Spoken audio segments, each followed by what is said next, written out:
Welcome back, fourth graders. Well, today's the day, May 26th, National Paper Airplane Day.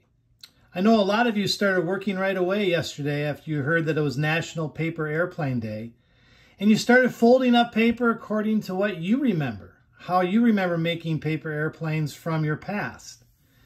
There's a whole lot of different ways to make paper airplanes. In fact, I have a little video here of a guy who holds the current world record for making paper airplanes. Marvels that return to sender, sideways and somersaulting. A plane that seems to fly like a bat. And one that soars and soars. I'm John Collins, the paper airplane guy.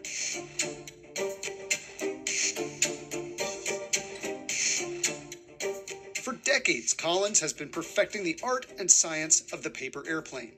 I just love figuring out how things fly. There's a number of things you can watch fly when you're a kid, insects to birds to full-size planes, and they all fly using slightly different mechanisms, and that was just endlessly fascinating for me. And the idea that you could fold a flying machine from this really modest resource, a piece of paper. People are throwing it away by the tons. You could grab a piece and reuse that and make a flying machine out of it. After going about as far as I could go folding planes, I decided I needed to study this other field, this art called origami. So I worked on that for about 10 years, learning what was to learn there, and then took all those folding techniques back to paper airplanes with an idea toward making, a set of really great high-performance planes that if all you had was paper, you could just make some high-performance flying machines. Collins makes one of the most high-performance paper airplanes. 6 years ago, he set a new world record for distance by designing and folding this astounding long-distance glider. It was thrown by quarterback Joe Ayoub. There it is. There it is. We are all over that one. That's going to do it. Get up there, get up there, get up there, get up there, get up there!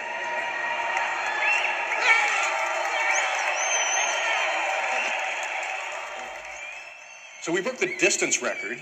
The old record was 207 feet, 4 inches, and we threw 226 feet, 10 inches. We were the first glider to break that 200-foot barrier. Now, he goes into a lot more detail about his designs and about how things fly. He gets into a lot of engineering principles, and it's fairly complicated and complex, but I put the whole thing on Canvas in case you're interested or in case you want to watch some more about this amazing paper folder that has turned it more into an art form as well as an engineering feat. The way that he understands how flight works is pretty remarkable, and he's done some crazy, amazing things with it. So if you're interested, you can watch more about that as well. It's on the Canvas button. And he does show some of his folding, but it goes so fast, you have to kind of pause along the way. But if you YouTube or look up, search anything with paper airplane folding, there are so many different designs out there, and it does show you kind of a step-by-step. You may want to try now some different designs today. I'm hoping that after you experiment and fly yours, that it inspires you to look into other ways of making some planes and how you could get them to fly better. So since it's National Paper Airplane Day today, I've been focusing on flight in general. And yesterday we had a make-believe fictional story about a girl named Violet and how she was engineering and designing these different planes. It was just a for fun story, but it had a great little message as well. Today I put on Canvas a story called Night Flight, Amelia Earhart Crosses the Atlantic. And this is not a make-believe story. So maybe your class can decide what type of story is it then. If it's not a make-believe story, does that mean it's a fiction or a non-fiction? We talked about genres way back at the beginning of the year.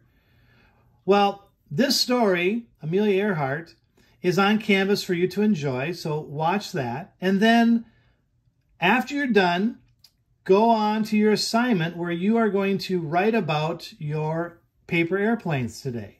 Hopefully you have time to try a couple different designs and fly a few different examples, and then reflect back about how things went today for you.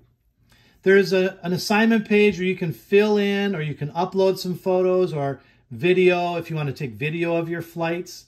or just draw and write about your examples that you did today.